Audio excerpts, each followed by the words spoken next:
Right, exactly. That's my point. That's the same thing about this art. I look at this fucking art that they sell, and it's insane. Did you see the what's the fuck Warhol? Andy Warhol made a couple of Brillo boxes,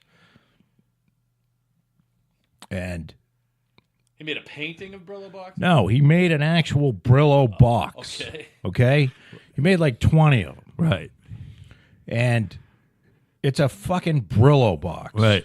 It's just big. Were they all different sizes, or was it? I don't know. They weren't, wasn't that big. It was a little bit bigger than the actual Brillo box.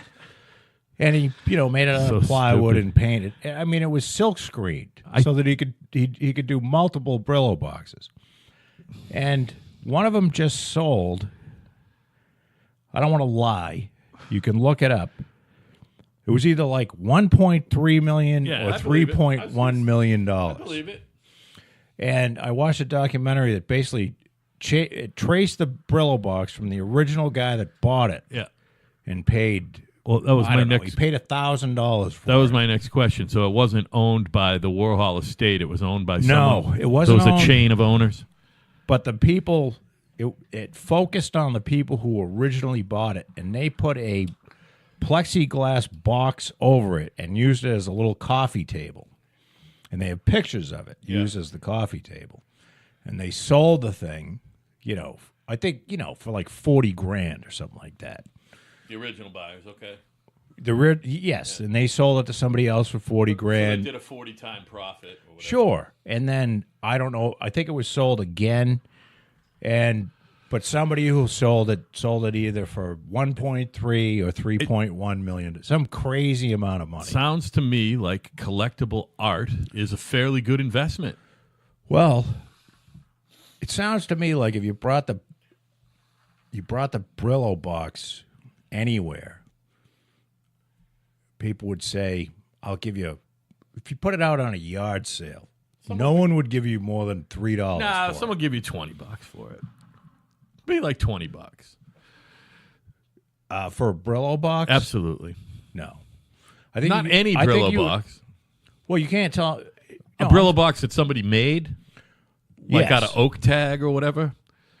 Yeah, it's a plywood Brillo box somebody made. You think?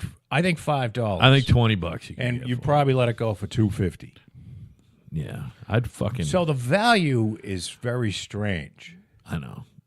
It's a good investment. It was It's like real because estate. it was painted by. Here's the thing. Why? I understand. Why is it right? And we're talking about. the value? It's not it's a fictional. It's not a meritocracy either. It doesn't have to be something stunning or breathtaking. The deal with No, Andy it can Warhol be a is Brillo box. Andy Warhol's genius wasn't in his physical ability to reproduce landscapes with a paintbrush.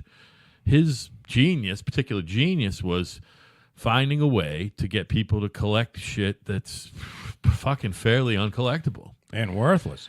And he even said, And that's genius. he said, people asked him, well, do you really consider it art? And he goes, not really. No.